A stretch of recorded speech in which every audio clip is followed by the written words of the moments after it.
بسم اللہ الرحمن الرحیم الحمد للہ رب العالمین والعاقبۃ للمتقین والصلاۃ والسلام علی سید الانبیاء والمرسلین اما بعد فاعوذ باللہ من الشیطان الرجیم بسم اللہ الرحمن الرحیم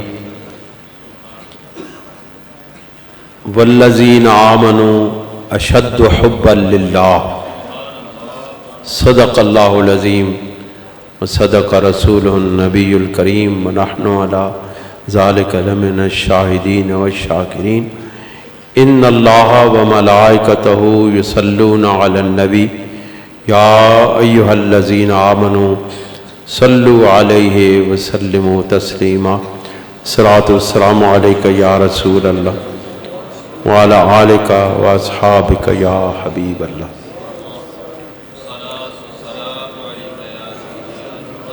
نہایت محترم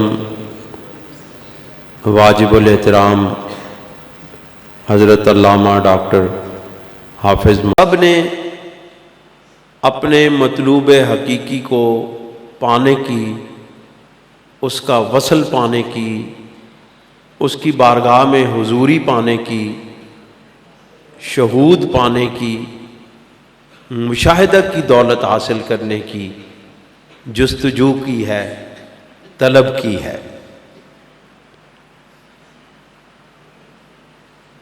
طلب سچی ہو، طالب سچا ہو تو مطلوب تو سچا ہے ہی۔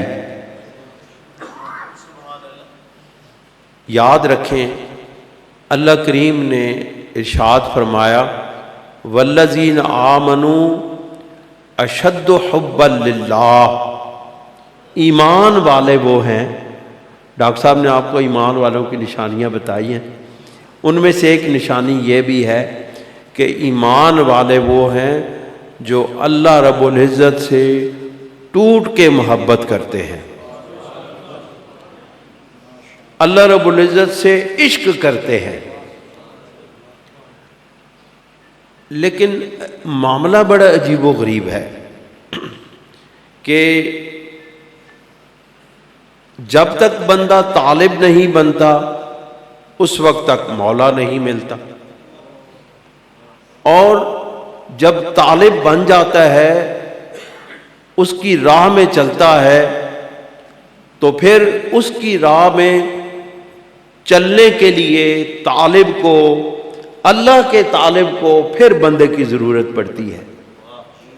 جی اللہ رب العزت کے طالب اللہ کا ہے اور ہونا بھی چاہیے، کیونکہ مطلوب حقیقی وہی ذات ہے، اسی کی طلب کرنی چاہیے۔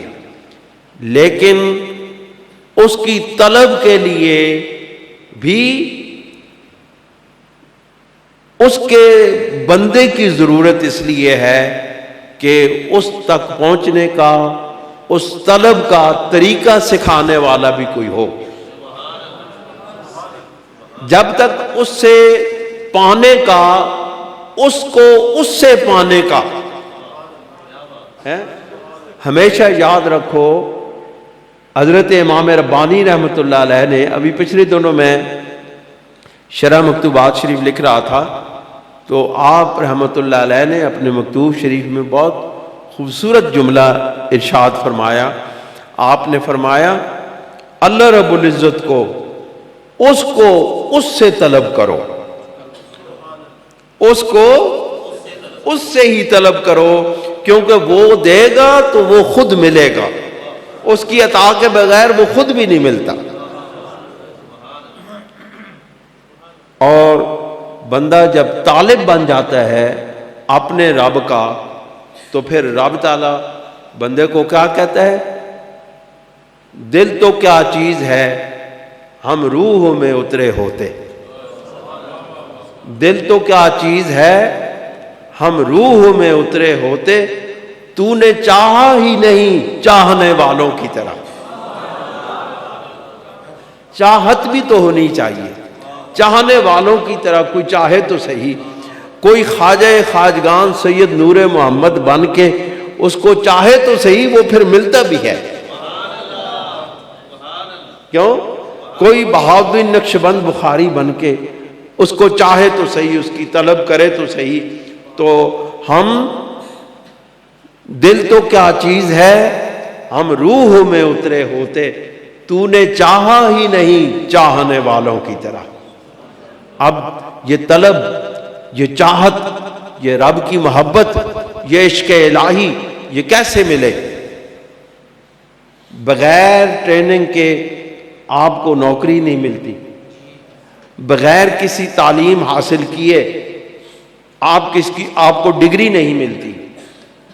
تو یہ رب تعالیٰ کی بارگاہ میں پہنچنے کا طریقہ جانے بغیر آپ اس عظیم الشان کائنات کے مالک کے پاس کیسے پہنچ سکتے ہیں؟ اس کے لیے آپ کو اللہ تک پہنچنے کے لیے اللہ کے بندے کی ضرورت ہے. حضرت سیدنا ابو الحسن خرقانی رحمۃ اللہ علیہ، حضرت بایزید بسطامی رحمۃ اللہ علیہ کے مرید، روحانی ویسی مرید. ویسے آپ کا سلسلہ طریقت 3 واسطوں سے 4 واسطوں سے حضرت بایزید بسطامی تک حقیقت میں پہنچتا ہے. بہت سارے لوگ کہتے ہیں جی درمیان یہ منقطع ہے، یہ منقطع نہیں ہے، یہ جڑا ہوا ہے. یہ سلسلہ طریقت نقشبندیہ جڑا ہوا ہے، کیونکہ اس طریقت نقشبندیہ کی جس ہستی کے ساتھ نسبت ہے وہ مصطفیٰ کے ساتھ جڑی ہوئی ہے، سیدنا صدیق اکبر. جب صدیق اکبر منقطع نہیں ہوا تو پھر یہ سلسلہ طریقت بھی منقطع نہیں ہے. دوستو، ابو الحسن خرقانی رحمۃ اللہ علیہ کے پاس سلطان محمود غزنوی نے بندے بھیجے، اپنے نمائندے بھیجے کہ سلطان آپ سے ملنا چاہتا ہے، آپ تشریف لے آئیے. کوئی دنیا دار مولوی پیر ہوتا تو وہ تو دوڑے دوڑے جاتا، بھاگے بھاگے جاتا ہے، جوتا بھی نہ پہنتا پاؤں میں اور دوڑ کے چلا جاتا. آپ نے فرمایا بایزید بسطامی ابو الحسن خرقانی ابھی اطاعت رسول میں، اطاعت الہی میں اتنا محو ہے کہ اطاعت رسول سے شرمندہ ہے، ابھی یہ اطاعت امیر تو بڑے دور کی بات ہے. جب وہ اس کا یہ حربہ ناکام ہوا تو وہ خود آیا اپنے لاؤ لشکر کے ساتھ. درویشوں کی بارگاہوں میں سلطان چل کے آئیں تو یہ بڑی عجیب بات ہے، بڑی زبردست بات ہے. لیکن سلطانوں کی، بادشاہوں کی بارگاہ میں فقیر چل کے جائے تو یہ بڑی عیب والی بات ہے، بڑی گندی بات ہے.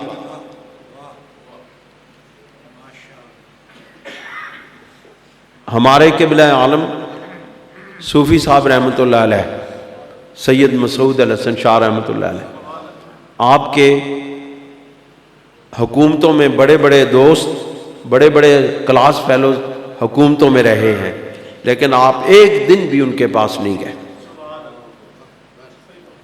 آپ کی یہ طبیعت ہی نہیں تھی. بہرحال وہ جس وقت سلطان محمود غزنوی نے یہ دیکھا کہ ابو الحسن خرقانی رحمۃ اللہ علیہ تو آتے نہیں ہیں، اب مجھے خود ہی کوئی بندوبست کرنا پڑے گا. وہ اپنے لشکر کے ساتھ، اپنے درباریوں کے ساتھ اس فقیر کی درگاہ میں گیا اور فقیر کے درویش دریاں جھاڑ رہے تھے، دریوں سے گرد اڑ رہی تھی. وہ کچھ ہوتے ہیں نا مرید بھی ایسے ہوتے ہیں، کوئی دنیا دار بندے نو ویکھ لین، اوئے ہوئے ہوئے فلانا وزیر آ گیا، فلانا مشیر آ گیا، فلانا آ گیا ٹماکہ، وہ دوڑ پہ. انہوں نے کہا حضرت صاحب سلطان محمود غزنی بھی آ گیا ہے اور یہ درویش جھاڑ رہے ہیں، قالین جھاڑ رہے ہیں اور دریا جھاڑ رہے ہیں، ان کو منع کیا جائے. آپ نے فرمایا کوئی منع کرنے کی ضرورت نہیں ہے، ہمارے درویشوں کا حکم دو کہ وہ جھاڑتے رہیں دریا.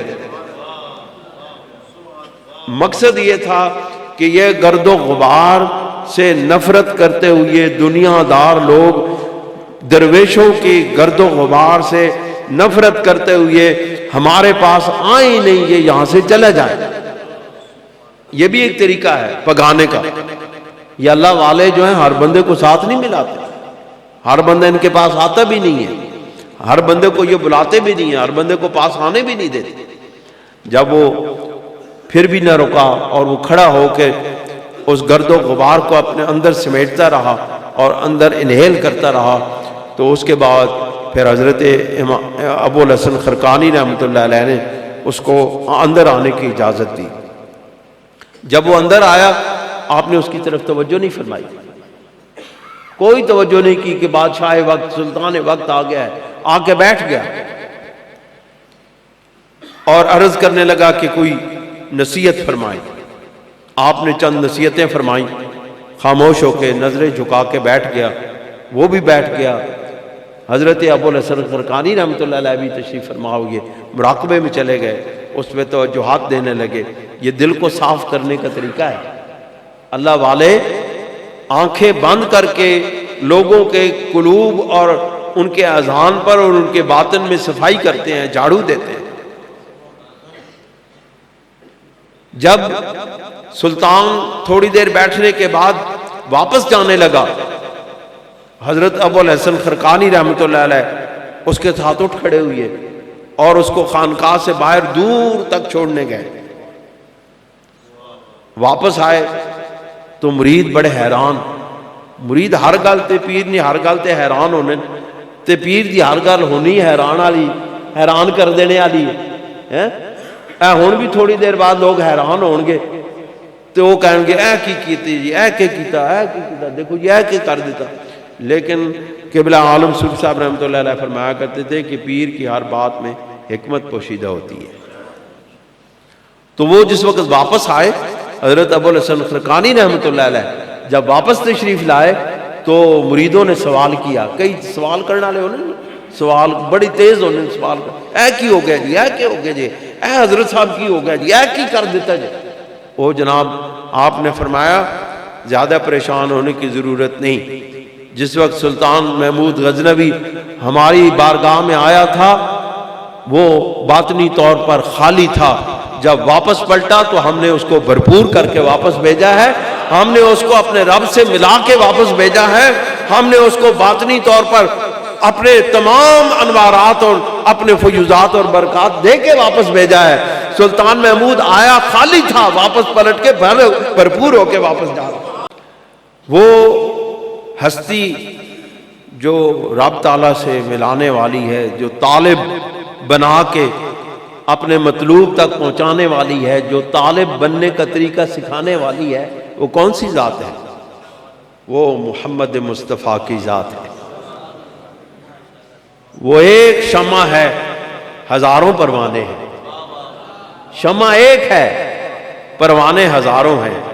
اس شمع کے گرد تمام انبیاء، تمام اولیاء اس شمع کے نور سے اپنے سینوں کو منور کرنے کی طلب کر کے اپنے رب سے ملنے کی طلب پانے کے لیے اسی شمع کے گرد طواف کیا کرتے تھے. وہ شمع اجالا جس نے کیا 40 برس تک غاروں میں، ایک روز چمکنے والی تھی سب دنیا کے درباروں میں. دوستوں اور بزرگوں، نوجوانوں، آپ یہاں پہ تشریف لائے ہو، اگر اس سے پہلے دنیا کا مقصد ذہن میں لے کر آئے ہو تو دنیا تو آپ کو ملے گی ہی. اب اپنے یہاں پر بیٹھنے کا، یہاں پر سونے کا، یہاں پہ جاگنے کا، یہاں پہ لنگر کھانے کا، یہاں پہ آنے کا، یہاں سے واپس جانے کا اپنا مقصد ایک بنا لو کہ آپ اپنے رب کے طالب بن کے جائیں، واپس لوٹیں. اپنے رب کے طالب بن کے واپس لوٹیں. یہ طلب لے کر جائیں، یہ ارادہ اپنے دل میں لے کے جائیں کہ یا مولا ہم تیرے ان فقیروں کی اس بستی میں آئے ہیں، تیرے درویشوں کی بستی میں آئے ہیں جن کا فیض افغانستان، آذربائیجان، تاجکستان سے لے کر کے یو پی اور سی پی اور جموں کشمیر تک پھیلا ہوا ہے. آپ جس آستانے پر طالب بن کے آئے ہیں یہ وہ ہے، یہ وہ ہستی ہے جس نے ایک زمانے کو طالب خدا بنایا اور ابھی تک طالب خدا بنا رہی ہے۔ آپ اللہ رب العزت کے طالب بن کے آئیں، اللہ رب العزت کے طالب بن کے جائیں، آئیں بھی طالب بن کے، واپس پلٹیں تو طالب اور زیادہ اللہ کی طلب چاہت لے کے، والذین آمنوا اشد حبا للہ، اللہ رب العزت کی محبت لے کے واپس لوٹیں۔ اور اللہ کی محبت کس طرح ملتی ہے؟ دربار مصطفیٰ سے جڑنے کے ساتھ ملتی ہے۔ آپ دیکھیں ایک انسان دنیا کی محبت کے لیے آتا ہے، کسی کوئی سفر کرتا ہے، دنیاوی محبت کے سفر کرتا ہے، اللہ تعالیٰ اس کو بھی نوازشات اس پر بھی فرماتا ہے۔ تو آپ جب اللہ رب العزت کی طلب کے لیے سفر کریں، یہاں پہ تشریف لائے ہیں اور طالب بن کے آئے ہیں، طالب بن کے جائیں گے تو پھر آپ پر کتنی نوازشات ہوں گی۔ حضرت ابو ہریرہ رضی اللہ تعالیٰ عنہ سے یہ روایت ہے، سرکار دو عالم صلی اللہ علیہ وسلم نے ارشاد فرمایا ان رجلا زار اخا له فی قریۃ اخری، سرکار دو عالم صلی اللہ علیہ وسلم نے ارشاد فرمایا کہ ایک شخص کسی ایک بستی سے دوسری بستی میں اپنے بھائی کو ملنے کے لیے جاتا ہے، کسی ایک بستی سے دوسری بستی میں اپنے بھائی کو ملنے کے لیے جاتا ہے، فارسد اللہ لہ علی مدرجتہ ملکا، اللہ رب العزت اس کی راہ میں ایک فرشتے کو آسمان سے بھیج کے کھڑا کر دیتا ہے۔ کس کو ملنے جا رہا ہے؟ اپنے بھائی کو ملنے کے لیے جا رہا ہے۔ ایک بندہ ایک شہر سے دوسری جگہ، ایک علاقے سے دوسرے علاقے میں اپنے بھائی کو ملنے کے لیے جا رہا ہے، اللہ رب العزت اس کے راستے میں فرشتے کو کھڑا کر دیتا ہے۔ پھر کیا ہوتا ہے؟ فلما اتی علیہ قال این ترید، اب ہمیں تو معلوم نہیں، ہم سے فرشتہ سوال کرتا ہے، معلوم تو تب ہو کہ بندہ طالب بن کے جائے، سچی محبت لے کے جائے، دل کے اندر خلوص لے کے جائے، دل پاک اور صاف کر کے جائے، تو پھر تو فرشتے کی آواز سنائی دے۔ جب نہ ذہن پاک، نہ دل پاک، نہ بدن پاک، نہ جسم پاک، نہ نماز، نہ روزہ، نہ حج، نہ زکوٰۃ، کوئی شے ہے ہی نہیں، اعمال سے خالی انسان، پھر وہ فرشتے کی آواز کیسے سنے؟ جو لوگ اللہ رب العزت کو راضی کر لیتے ہیں، جو اپنے بدن کو پاک کر لیتے ہیں، جو اپنے باطن کو پاک کر لیتے ہیں، وہ زمین پر بیٹھے ہوتے ہیں اور لوح محفوظ پر قلم کے چلنے کی آواز سن لیتے ہیں۔ یہ میں نہیں کہہ رہا، امام ربانی فرما رہے ہیں۔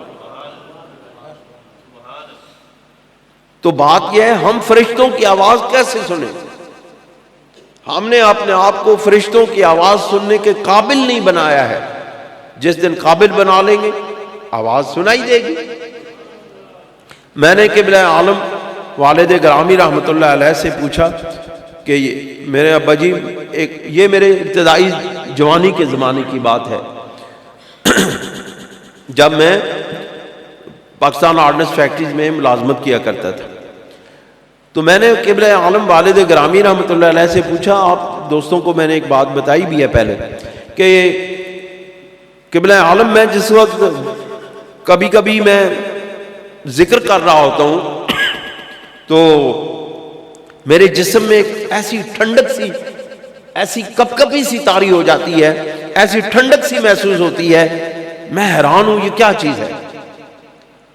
آپ رحمۃ اللہ علیہ نے فرمایا کہ یہ بندہ خدا کو اس وقت نصیب ہوتی ہے جب بندہ اس کو یاد کرتا ہے تو اس کے فرشتے آ کے بندے کے ساتھ معانقہ کرتے ہیں، تو ان فرشتوں کی ٹھنڈک انسان کے بدن کے اندر سرایت کر جاتی ہے۔ آپ فرماتے ہیں فلما اتی علیہ قال این ترید، آپ فرماتے ہیں کہ سرکار فرماتے ہیں کہ جب وہ فرشتہ آ کے ملتا ہے بندے سے تو پوچھتا ہے کدھر کا ارادہ ہے، کہاں جا رہے ہو؟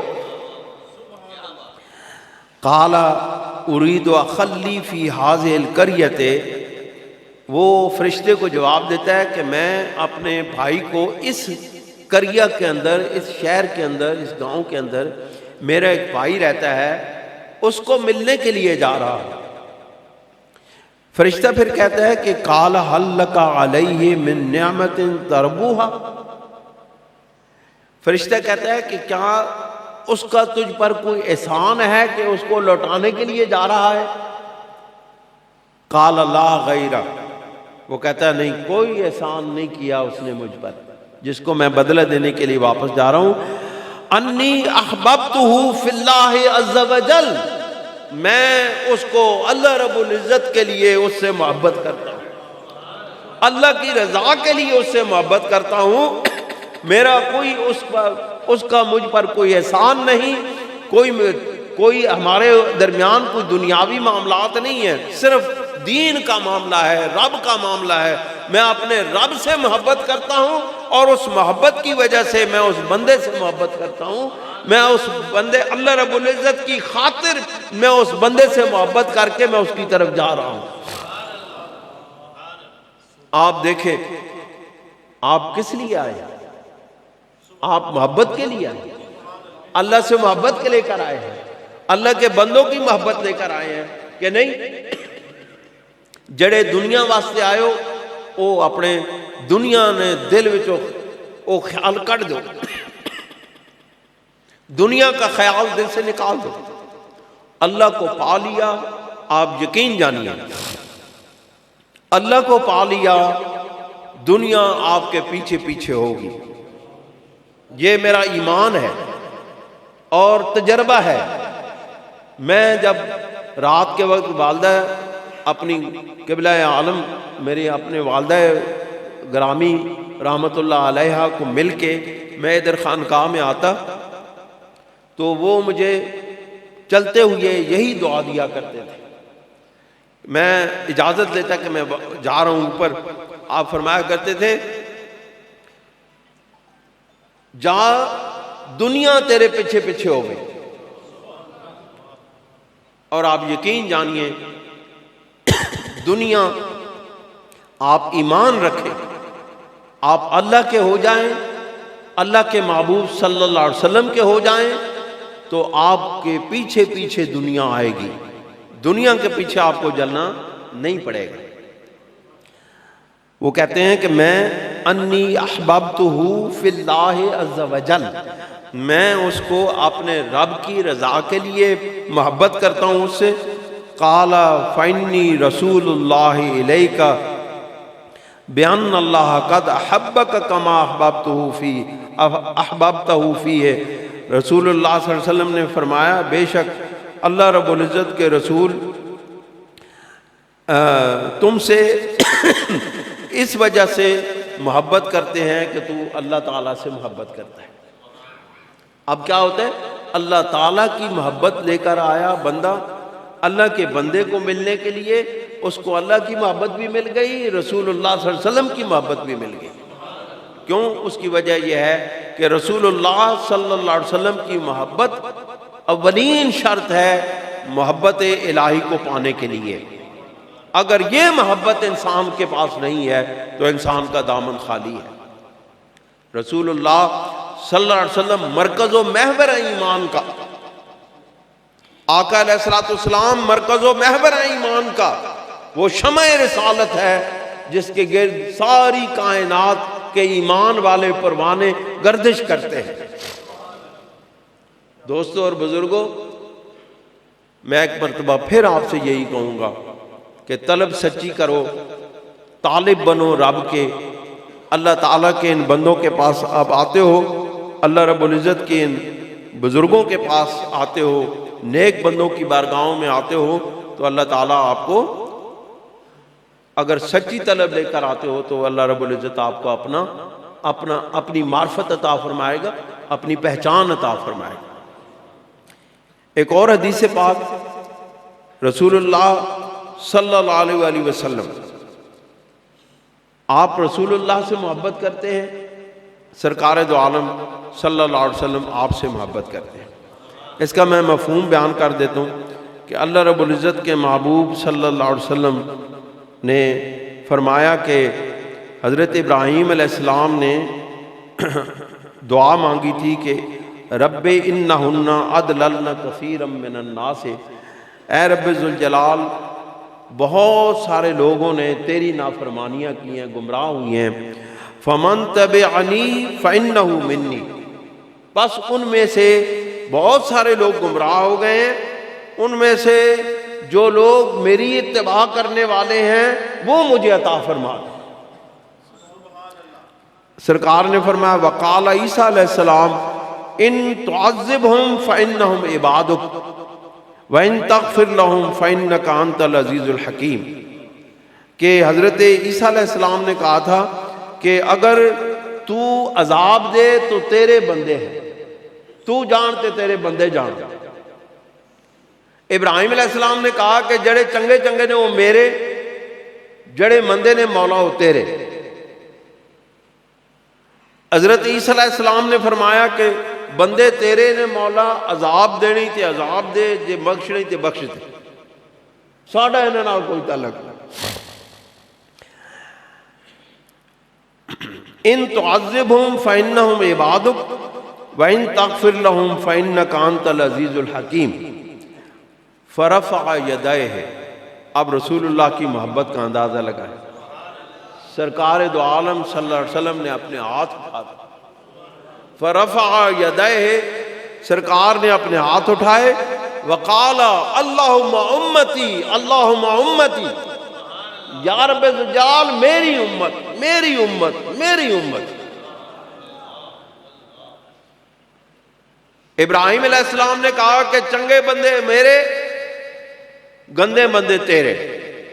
عیسیٰ علیہ السلام نے فرمایا بندے تیرے، بخش دے تو ٹھیک تے مغفرت فرما دیتے تامی ٹھیک۔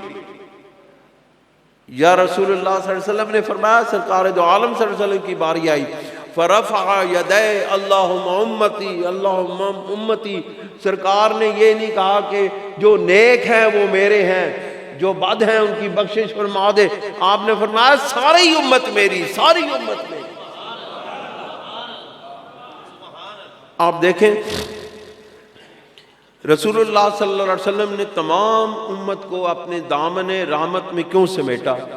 سوال پیدا ہوتا، سرکار فرماتے ہیں کہ یا اللہ یہ جو تیرے مقرب بندے ہیں میری امت میں سے، وہ تو بخشے ہوئے ہیں، ان کو میں نے بشارتیں دے دی ہیں، سب کچھ کر دیا ہے، اور جو گناہ گار ہیں، ایک حدیث اور بھی ہے جس میں آپ نے فرمایا کہ میں امت کے جو کبیرہ گناہ گار ہیں میں ان کی شفاعت کروں گا، لیکن وہ شفاعت کا معاملہ ہے۔ یہاں امت کے مانگنے کا، امت کو اپنا بنانے کا یہاں پہ اعلان ہے، اللہم امتی اللہم امتی، ساری امت کو رسول اللہ نے مانگا۔ سوال پیدا ہوا کہ رسول اللہ صلی اللہ علیہ وسلم نے نیکوں کو نکال کے گناہگاروں کو مانگتے کیوں جی ڈاکٹر صاحب؟ لیکن سرکار نے ساری امت کو اس لیے مانگا کہ میری امت جب میرے پاس آئے گی، سارے جب میرے ہو جائیں گے، تو جب میرے قرب پالیں گے، میرا قرب پالیں گے، تو رب ذوالجلال جو ولی ہیں ان کے درجات بھی بلند ہو جائیں گے، جو غوث ہیں ان کی درجات بھی اور بلند ہو جائیں گے، جو کتب اور ابدال کے مقام پہ پہنچے ہوں گے ان کے مقام اور بلند ہو جائیں گے، جو تیرے مقرب بندے ہیں ان کے قرب میں اور اضافے ہو جائیں گے، جو گناہگار ہیں ان کی بخشش ہو جائے گی۔ لہذا ساری امت میری، ساری امت میری۔ جی کیونکہ ان کے درجات بھی بلند ہیں، اللہ تعالیٰ کے قرب کے درجات کی انتہا نہیں ہے کہ نہیں؟ اللہ کے قرب کی انتہا کی ہے ہی نہیں، درجات کی انتہا ہے ہی نہیں۔ لہٰذا رسول اللہ صلی اللہ علیہ وسلم کے وسیلے سے جتنا جتنا سرکار کے قریب ہوتے جاؤ گے، اتنا اتنا رب کے قریب ہوتے جاؤ گے۔ رسول اللہ فقال اللہ عز و جل یا جبریل اذهب الی محمد، اللہ رب العزت نے فرمایا جبرائیل جا میرے مصطفیٰ کے پاس جا، وَرَبُّكَ عَالَمُ، اور اللہ تیرا رب بہت بہتر جانتا ہے کہ میرے محبوب کیا مانگ رہے ہیں، فَاسْأَلُوا مَا يُبْكِيكَ، رسول اللہ صلی اللہ علیہ وسلم رو پڑے تھے نا، اللہم امتی اللہم امتی کہتے ہوئے. آپ نے فرمایا جبرائیل جا میرے محبوب سے پوچھ کہ کس چیز نے تجھے رلایا ہے. فَأَتَاهُ جبرائیل علیہ السلام، حضرت جبرائیل علیہ السلام رسول اللہ صلی اللہ علیہ وسلم کے پاس آئے. فَأَسْأَلُوا فَأَخْبَرَهُ رسول اللہ صلی اللہ علیہ وسلم بِمَا قَالَ هُوَ عَالَمُ بِمَا قَالَ وَهُوَ عَالَمُ، کہ رسول اللہ صلی اللہ علیہ وسلم کو اس بات کی خبر دی کہ اللہ رب العزت نے کیا پیغام دے کے بھیجا ہے، اور وہ جانتے تھے کہ کیا پیغام آیا ہے. فقال اللہ یا جبرائیل اذهب الى محمد، تو حضرت جبرائیل علیہ السلام جب واپس جا کے پہنچا نا اللہ رب العزت کی بارگاہ میں، تو اللہ رب العزت نے پھر بھیجا. اللہ رب العزت نے کہا اے جبرائیل جا. فقال اللہ یا جبرائیل اذهب الى محمد، اے جبرائیل جا محمد مصطفیٰ کو پیغام دے. فقل انا سنردیک فی امتک، اور کہنا جا کے کہ میں تیری امت کے معاملے میں تجھ سے راضی ہو گیا ہوں. ولا نسوک، اور تجھے چھوڑوں گا نہیں، اور تجھے چھوڑوں گا نہیں. اللہ تعالیٰ جب رسول اللہ کو نہیں چھوڑیں گے، اپنے محبوب کی امت کو نہیں چھوڑیں گے، تو پھر دوستو ہمیں چاہیے کہ ہم اس کی طلب لے کر کے آئیں اور طلب لے کر کے جائیں، اور اس کے طالب سچے طالب بنیں. اللہ تعالیٰ ہمیں عمل کی توفیق عطا فرمائے.